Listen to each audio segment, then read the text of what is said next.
Hello friends, જય શ્રી કૃષ્ણ. મારા કિચનમાં તમારું સ્વાગત છે. આજે આપણે બનાવીશું, શરીરમાં તમને કોઈ પણ પ્રકારનો દુખાવો હોય તો તેના માટે રામબાણ ઈલાજ છે. એકવાર ટ્રાય કરજો, તમારું પાચન તંત્ર સુધારશે. તો ચલો મારી સાથે શરીરમાં કોઈ પણ દર્દ માટે પાવરફુલ રેમેડી બનાવવાનું સ્ટાર્ટ કરીએ.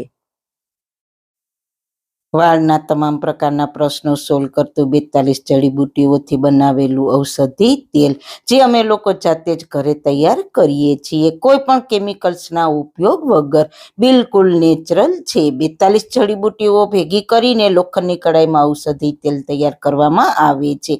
જો તમારે ખરીદવું હોય તો તેના ઓર્ડર અમે લઈએ છીએ. ઓર્ડર કન્ફર્મ કરવા માટે વોટ્સએપ નંબર સ્ક્રીન પર જોઈ શકો છો.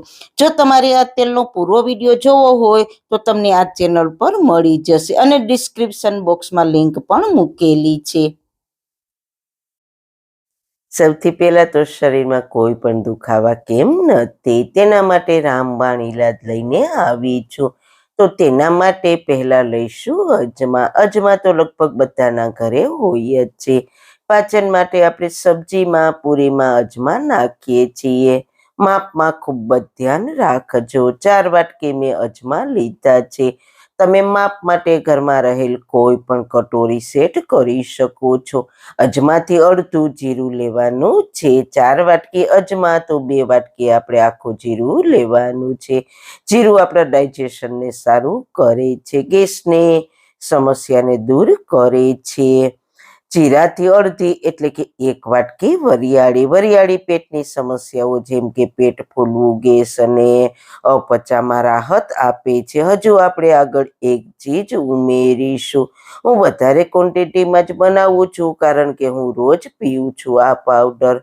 તો ચલો અત્યારે હવે આપણે ગેસ તરફ જઈએ. તો એક જાડા તળિયાવાળી પેન લઈશું. તેમાં આ ત્રણેય સામગ્રીને ગેસને સ્લો ફ્લેમ પર શેકી લઈએ. હાઈ ફ્લેમ પર નથી શેકવાની, નહીતર તેમાં રહેલા પોષક તત્વો બળી જશે. સતત હલાવતા રહીશું એટલે વરિયાળીનો હલકો કલર ચેન્જ થઈ જાય અને ચટકવાની હલકી અવાજ આવવા લાગે અને કિચનમાં સરસ ખુશ્બુ આવવા લાગે એટલે સમજવાનું કે ત્રણેય ચીજ શેકાઈ ગઈ છે. તો હવે ગેસની ફ્લેમ બંધ કરી દઈશું. ગેસની ફ્લેમ બંધ કરીને પણ સતત હલાવીશું એટલે મસાલા બળે નહીં. તો હવે વરિયાળીથી અડધી એલચી લઈશું. તમે કોઈ પણ કટોરીથી બધી સામગ્રી લ્યો, પણ અજમાથી અડધું જીરું અને જીરાથી અડધી વરિયાળી ને વરિયાળીથી અડધી આપણે ઇલાયચી લેવાની છે.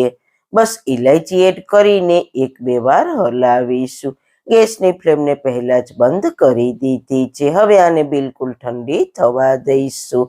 હાથથી અડીએ તેવી સામગ્રી ઠંડી થઈ જાય એટલે તેને મિક્સર જારમાં પીસી લઈએ. તો આપણો પાવડર તૈયાર થઈ ગયો છે. એકદમ બારીક ફાઇન પાવડર નથી કરવાનો, બસ આવો દરદરો રાખવાનો છે.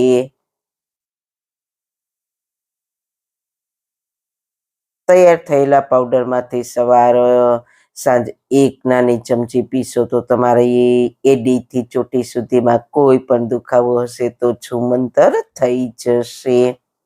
અને સવારે નાસ્તો કરીને પણ લઈ શકો, સાંજે જમીને કે બપોરે જમીને પણ લઈ શકો. હું તો કહું છું કે 2 ટાઈમ લ્યો તો વધારે બેસ્ટ. એટલી અસરકારક રેમેડી છે. શરીરના કોઈ પણ દુખાવામાં બજારમાંથી ગોળી લેવાની કોઈ જરૂર નહીં પડે. અને તમે એરટાઈટ ડબ્બામાં ભરીને લાંબા સમય સુધી સ્ટોર પણ કરી શકશો. બિલકુલ ખરાબ નહીં થાય. જો તમને કોઈ પણ દુખાવો છે તો કન્ટિન્યુ 7 દિવસ ટ્રાય કરો. તમને 100% રિઝલ્ટ મળશે અને મને પછી કમેન્ટમાં જરૂર જણાવજો. આને હલકા હુંફાળા પાણી સાથે પણ લઈ શકો અથવા નોર્મલ પાણી સાથે પણ લઈ શકો. બાળકોથી લઈને વડીલો સુધી બધા જ લઈ શકો. કોઈ સાઈડ ઇફેક્ટ નહીં થાય. તમે અજમાવીને જરૂર તમારા ફ્રેન્ડ્સ ફેમિલીમાં શેર કરજો. જ્યારે તમે શેર કરો છો, લાઈક કરો છો, ત્યારે આગળ વધવાનો મને સપોર્ટ મળે છે. તો મિત્રો આવી નવી નવી જાણકારી મેળવવા માટે, નવી નવી ઔષધિયુક્ત હેલ્ધી રેસીપી જોવા માટે મારી ચેનલને સબસ્ક્રાઈબ જરૂર કરજો. ફરી મળીશું એક નવી જ રેસીપી સાથે, નવી વાતો સાથે. ત્યાં સુધી બધાને મારા જય શ્રી કૃષ્ણ.